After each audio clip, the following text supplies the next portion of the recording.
Hello, East Hartford, and happy Wednesday. Thank you for joining me for another version of Ask the Mayor.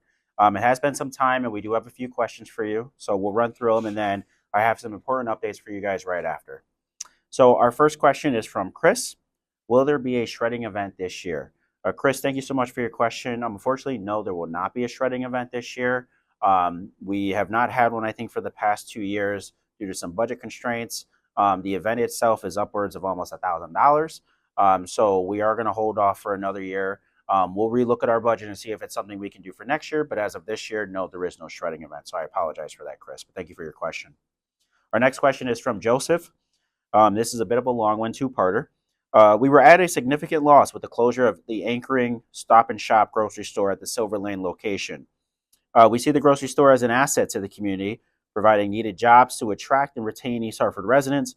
We propose that Stop and Shop grocery store return to its location as an express model of the food chain store with support and incentives by the town of East Hartford to remain permanently. Joe, I want to say to you, you're preaching to the choir here. When Stop and Shop had left, and I continue to remind residents the reasons for why they had left is because we did not meet their bottom line. They made $26 million here in East Hartford, and they made $76 million in Glastonbury. As you guys have seen in the news, Stop and Shop has closed 5 more locations in the state of Connecticut. We were unfortunately the first domino to fall, but I can assure you right now, Joe, that Stop and Shop is not coming back to this community. When Stop and Shop was contemplating leaving, I was chief of staff under the former mayor, and we had tried as much as we could to incentivize them staying, whether it was supplementing some of their lease costs, or doing anything we could to get them to stay permanently in that store. And it was at a total loss. They did not want to be back in East Hartford. We were not meeting the bottom line. As I mentioned, they are already closing 5 additional stores in the state of Connecticut. And so this is a part of their business model. This is what Stop and Shop is doing, not here in East Hartford, but around the state of Connecticut. I will share with you, and I have shared this in previous Ask the Mayors, that the new use that is going into where Stop and Shop was is actually a trampoline park. I know that as a hot or cold use, some people love it, especially those who have young kids, and some people do not, who want a grocery store back. However, the town of East Hartford does not control the market. We do not control what goes into that building so long as it fits within the zoning regulations. So unfortunately, Stop and Shop is not coming back to that space. We do have 6 other grocery stores in town, including ShopRite, Aldi's, Seatown, Accrual Market. We have the new Indian grocery store that opened at the School Street Square. So yes, they are not Stop and Shop, but we do have 6 grocery stores that do exist in the town of East Hartford. But I agree with you. We are trying, as we look to redevelop Silver Lane, to bring a sort of express model. As you guys have seen, there is a sort of express model out in Glastonbury with the new Trader Joe's. It's a small neighborhood market. So we have been reaching out to grocery stores to see if that's something they are interested in. But unfortunately, my friend, Stop and Shop's not coming back to this town. And as you can see, they're slowly leaving the state in general in markets that they're not meeting their bottom line. So the second part of your question, Joe, is with the closing of businesses all around East Hartford, which I wouldn't necessarily agree with, there is an attractive trend to entice economic growth. What's in a name? Businesses are attracted to prominence.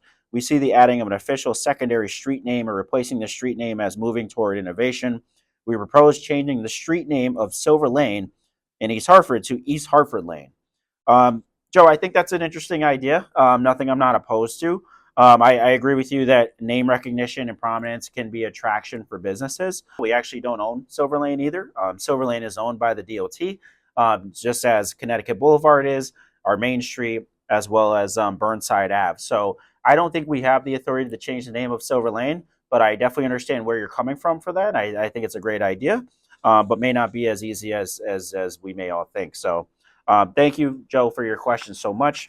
And as you see, I will continue to offer updates on Silver Lane redevelopment so you can see what will be coming to Silver Lane. Our next question is from Lou.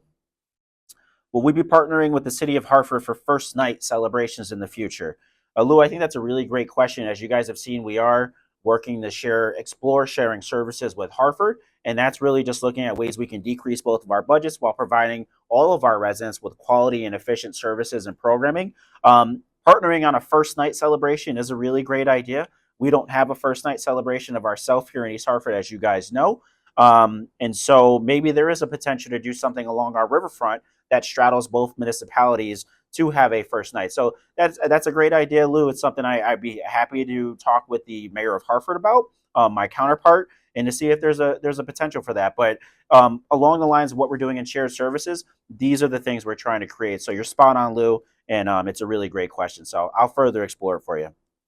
Our next question is from a Silver Lane homeowner. Is there any plans to make the light at Plaza 2, Silver Lane Plaza, the flashing yellow light instead of a red light? So we have gotten this question many times, and unfortunately, the answer is no.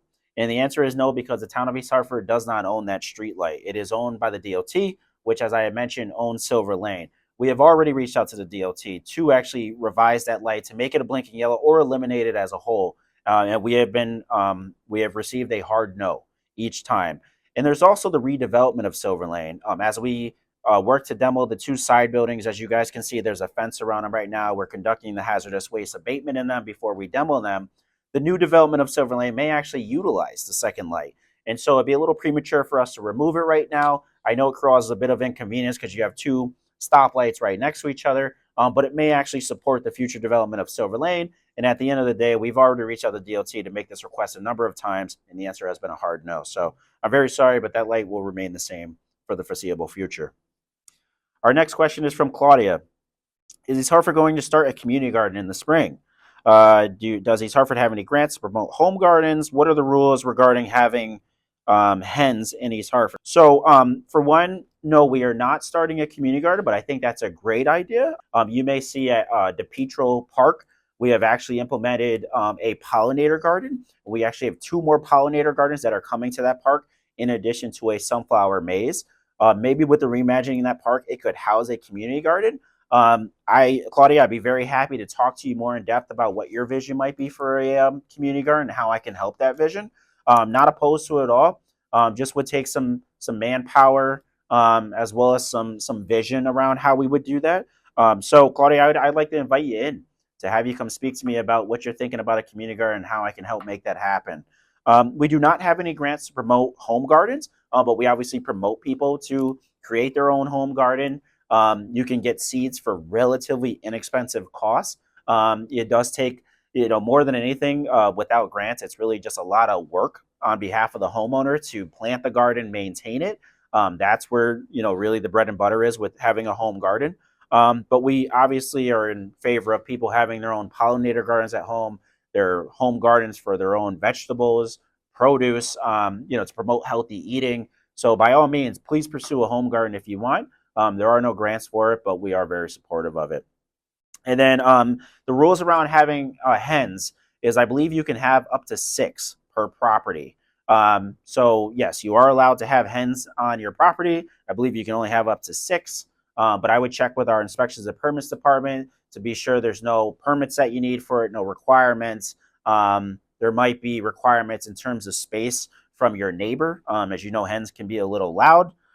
So we don't want to get complaints, or we don't want your neighbors to be upset with you about having hens in your yard. But like I said, you are allowed to have about 6, but I would check with our inspections and permits department to ensure that there's no other requirements you need to be able to do that. But Claudia, thank you so much for your questions. Our next question, which is our last question, is from Loretta, and it is, what is needed to have the mayor publicly speak at a nonprofit launched event with a current address in East Hartford? So Loretta, thank you so much for this question. Please, I love this kind of question. I love coming to events to celebrate our community, our businesses. All you have to do is reach out to my office. Our office's number is 860-291-7200. You can talk to my secretary, Jesse, to get on my schedule. We also have an online form on our website on the mayor's page that you can fill out to request the mayor's attendance at an event, at a business opening, at a ribbon cutting, you name it. I love going to these type of things. It's probably my favorite part of the job. So I would ask that you either call our office at 291-7200 or go online on the mayor's webpage, on the Town of East Hartford's page, and fill out the mayor's attendance request form. So that's all of our questions that we have today. I want to give you a couple important updates just so that you guys are aware. We are in the middle of starting our budget process. Through the month of January, I will be meeting with department heads to flush out what their budget request will be for the fiscal year 26.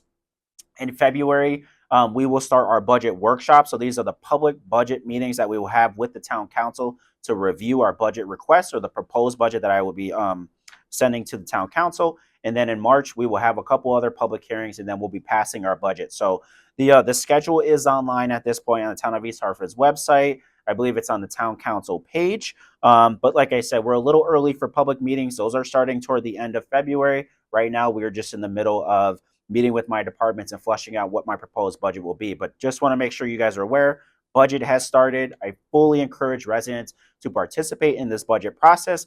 Learn about what I'm spending your money on, where it's going, and how it's working to improve quality of life here in East Hartford. It's a really interesting process. It can be a bit long, but you can learn a ton from it. So I encourage everyone, please participate in the upcoming budget process. Next, want to let you all know that I'm having my next Dinner with the Mayor event. That is going to be at the Russell here on Main Street. It's going to be at 5:30. This is another regular series that we implement in the town of East Hartford, where I bring myself to the community. We can break bread. We can talk about issues. We can talk about things that are great, bad, you name it. It's just an opportunity to come and meet me, hear about what we're doing in town, and for me to answer any concerns that you may have. So lastly, I want to let you guys know I will once again be giving my annual community town hall address. That is an opportunity for me to update the community on all the wonderful projects and initiatives and programs that we have going on, as well as to take question and answer from the crowd that shows up. The community town hall is going to take place on January 30th at 6 p.m. in the town council chamber here at Town Hall.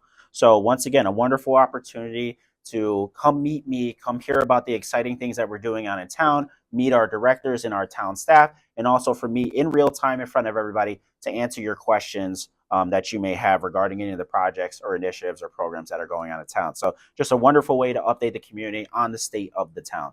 So with that, my friends, that is all the updates I have for you today. Please continue to submit your questions. Stay tuned for What's Next Wednesday as we continue to push out some of the exciting economic development projects. Most of all, I hope to see you all at the State of the Town address on January 30th here at the Town Council chamber at 6 p.m.